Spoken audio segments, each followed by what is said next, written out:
I'm studying 6th standard B section. My name is Tanvi BM. I'm studying in 6th standard B section. Subject English. Upma recipe. ಉಪ್ಪಿಟ್ಟು ಮಾಡಲು ಬೇಕಾಗುವ ಸಾಮಗ್ರಿಗಳು: ಎಣ್ಣೆ, ಸಾಸಿವೆ ಕಾಳು, ಜೀರಿಗೆ, ಕಡಲೆಬೇಳೆ, ಉದ್ದಿನಬೇಳೆ, ರವೆ, ಈರುಳ್ಳಿ, ಕರ್ಬೇವಿನ ಸೊಪ್ಪು, ಮೆಣಸಿನಕಾಯಿ, ಕೊತ್ತಂಬರಿ ಸೊಪ್ಪು, ಟೊಮ್ಯಾಟೊ, ಉಪ್ಪು.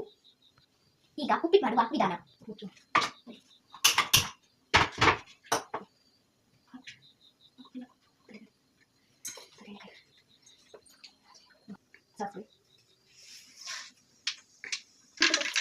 ಜೀರಿಗೆ, ಕಡಲೆಬೇಳೆ,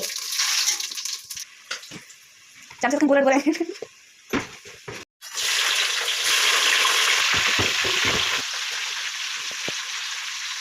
ಈಗ ಈರುಳ್ಳಿ,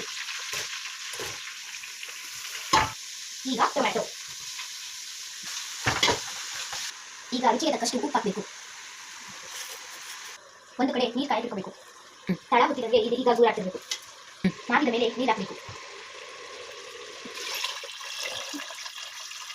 ಈಗ ಗೂರಾಡಬೇಕು. ಇದೆ ಚೆನ್ನಾಗಿ ಕುದ್ಮೇಲೆ ರವೆ ಹಾಕಬೇಕು.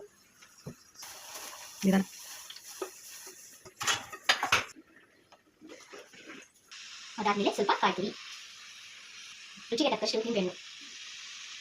ಈಗ ನಿಂಬೆಹಣ್ಣು ಹಾಕಿದ ತಕ್ಷಣ ಚೆನ್ನಾಗಿ ಗೂರಾಡಬೇಕು. ಈಗ ಟೇಸ್ಟ್ ನೋಡಲ್ವಾ? ಈಗ ರುಚಿಯಾದ ಉಪ್ಪಿಟ್ಟನ್ನ ತಿಂದು ಟೇಸ್ಟ್ ನೋಡಲ್ವಾ? ಎಮ್ಮಿ ಎಮ್ಮಿ. ನಾವು ಮಾಡಿರೋ ರುಚಿಯಾದ ಉಪ್ಪಿಟ್ಟು ನೀವು ತಿಂದು ಟೇಸ್ಟ್ ನೋಡಿ. ಇಂತಹ ಅವಕಾಶ ಕೊಟ್ಟ ನಮಗೆ ಧನ್ಯವಾದಗಳು.